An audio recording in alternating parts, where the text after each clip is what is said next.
Hello, my name is Ariff Kenichi bin AHMAD ZAKI AKIRA. Uh, in this video, I will present or demonstrate for the Lab 2 operational amplifier. So let's go to the procedure A. So procedure A is comparator zero level detector. So basically, I already include in the video the time lapse. I'm sorry if there's a minor mistake, but I already fixed it. So here is the zero level detector. So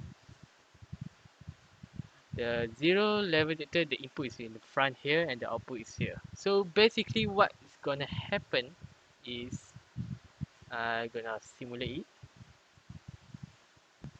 Okay, it's moving. So what's gonna happen when the input reach at volt, 0 volt, the output will go to the maximum voltage. So right now there's a little bit of uh, what is it called? Little bit of offset, probably due to the OPM. So theoretically, is the ID state is exactly at zero. It's gonna be at the maximum voltage. When it's not at zero, so it's over here, it's gonna be to the lowest, the minimum voltage. So that's zero level detector for the comparator. Okay. Now, I will go to the next one, which is a non-zero detector.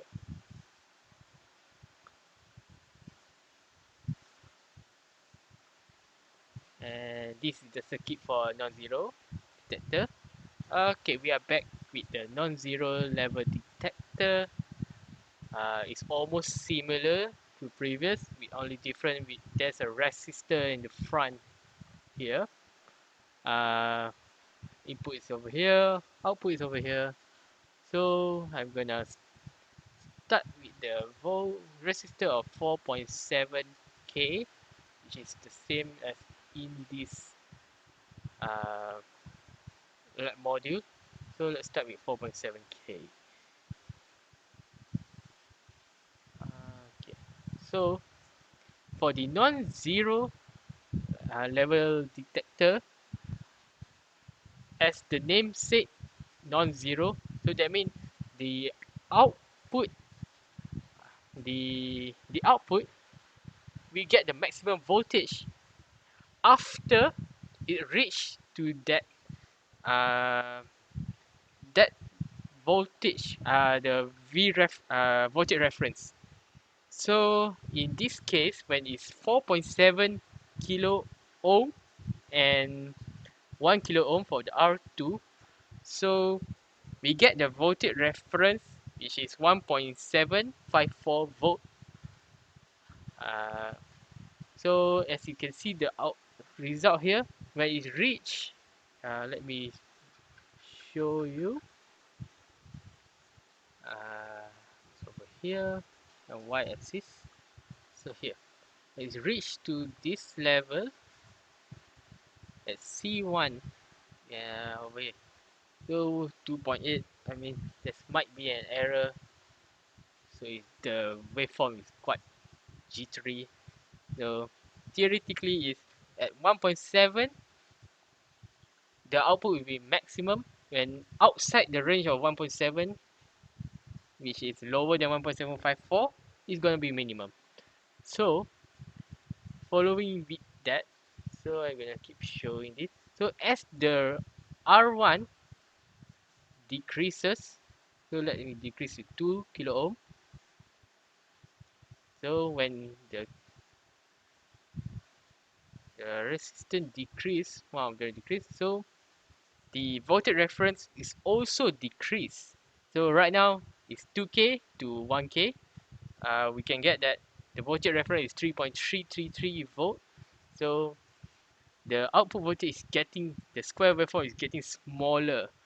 So when it's 3.3, it's going to be max.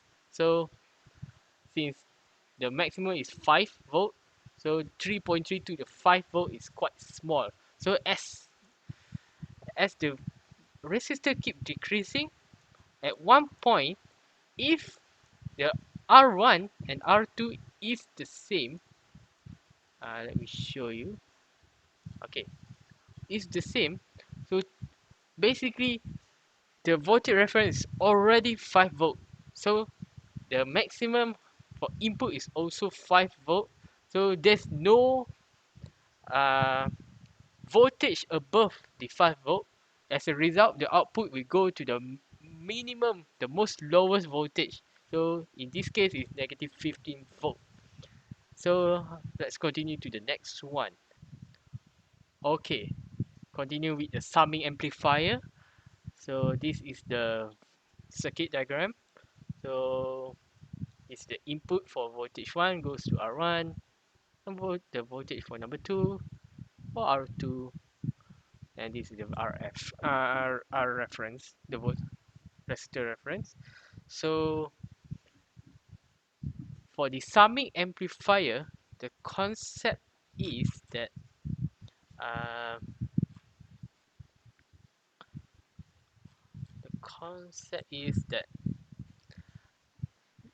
the output voltage is actually the sum of the input voltage after multiplying after the input is multiplied with the gain factor. So I will show you the simulation.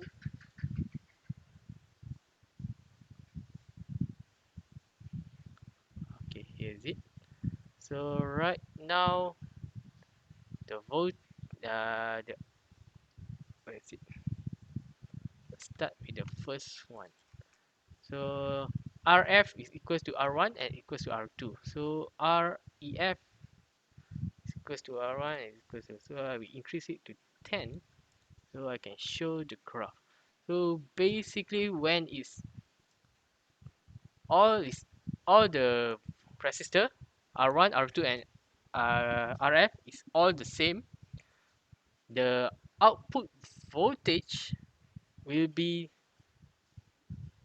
the sum of the input.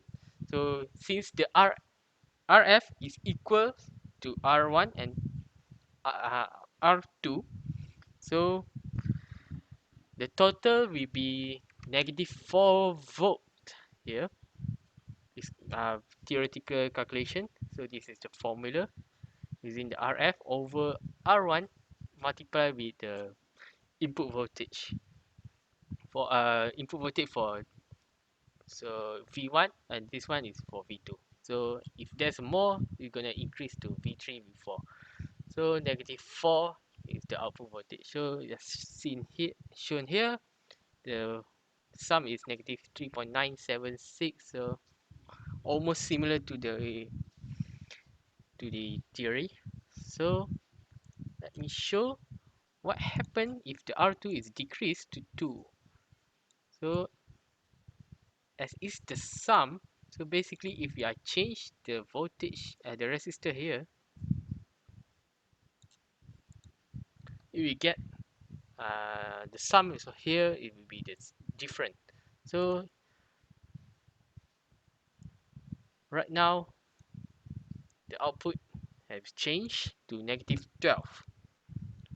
So by calculation, since y get negative 12 is here, if you can see here, this part, so 10k divided by 2k multiplied by 2, so we can get is equals to 10.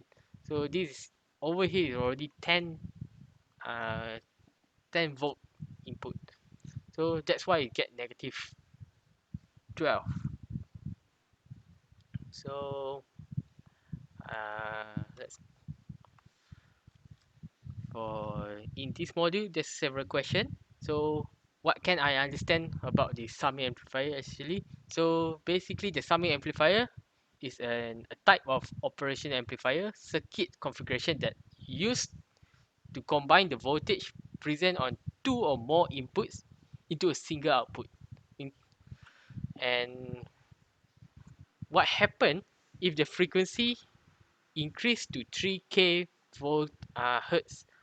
So basically in front here is 3k, I already tested, sorry if there's a mistake previously.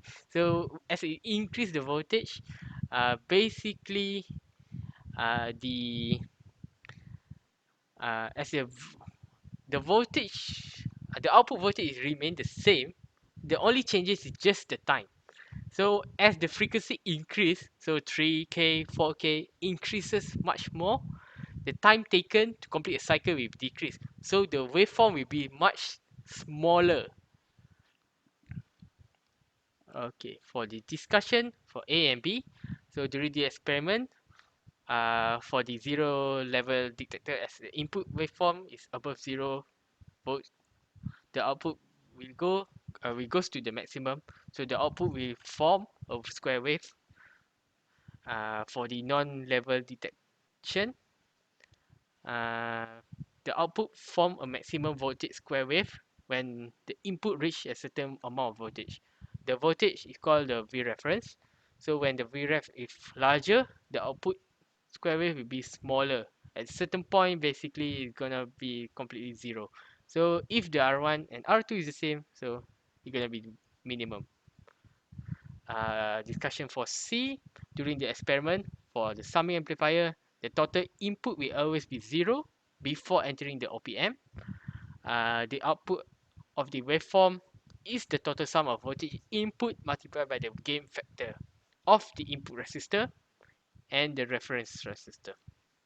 And finally, the conclusion: at the end of the experiment, I have learned to understand the comparator and the summing amplifier, and also able to demonstrate, as in this video, about the experiment using the software program multisim. And that's all from me. Thank you.